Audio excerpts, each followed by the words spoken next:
You think you understand God? You show me a gram of evidence. Brother, I'll be your best friend and follow you for life. Okay, let's do this then. I'll take that challenge. It's going to take long. No, if you want a short one, I'll give you a very short one. Anything that begins to exist has a cause. Yes? Okay. The universe began to exist, correct? Yes. Therefore, the universe has a cause. Yeah. Do you believe the universe has a cause? I do, yeah.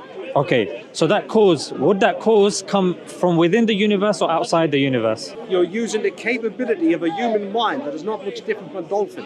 Okay. When we hadn't left the confines of Earth, Yeah. there were people who said the same thing as you. Yeah. That we are very arrogant to think and dream what lies outside of our planet.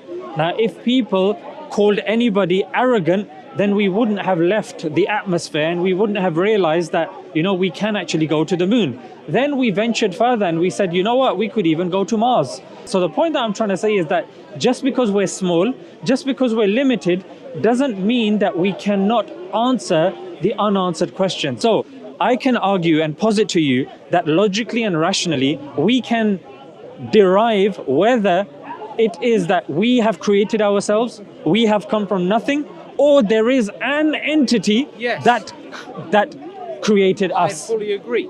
It's extremely arrogant that you and only you only, and I mean Muslims when I say that, understand the only truth. But you agreed with my Especially- argument though. Yeah, but especially when it's built off the back of ancient mythologies. The argument that I gave you is based on logical Yeah, right, but it's a different and thing to philosophical say, reasoning. I've got to pray 5 times a day.